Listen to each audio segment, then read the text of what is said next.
as we're getting back to the Ruckus, I finally found my flywheel puller. Now you can buy these on eBay for like $15 plus tax. The thing is though, the Ruckus is different. It's a little tiny. This is about a, I don't know, 25, and the Ruckus flywheel right here, the threads are about 27, I believe, wide. And what you do is you can see that little screw in there, and you screw the puller in, and it snaps onto that, and then you turn this screw in, and what it does is it slowly pulls the flywheel off. The problem is that you have to have the right one. So I have one on order from eBay, which looks like this, except it's a little bit bigger, and that will allow me to pop the flywheel.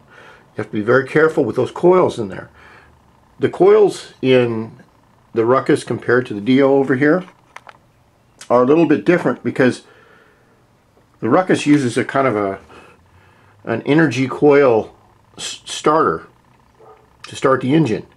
How it does that is a little bit of a mystery, but one thing I can say is that there should be no wet, oily guck crap in there, anything. It's all over the bottom of the motor too, so either we have a leak and we have no oil in the crankcase, so I am pretty sure that we're going to do a lower end replacement with crankshaft and piston, and maybe an upper rebuild on the valves.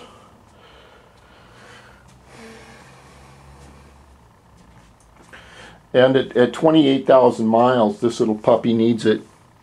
They also recommend a chain holder that you can get, and I'm trying to stay away from any of those kind of specialty tools, because they're a lot of money, and they're only a one-use deal if you're only going to do it once.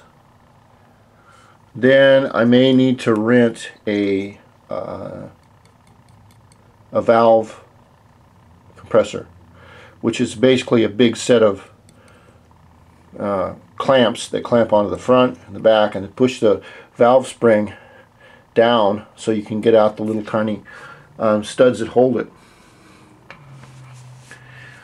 And I'm going to take the clutch off and change it out. And now that I have the motor for a while, I'm going to clean it up completely. And you can see over here, this is kind of interesting. There should be no grease or oil or anything around the inside of this radiator, and it's really cool. I mean, if it works on that 4-stroke, it might work on mine, and they're not really that expensive either.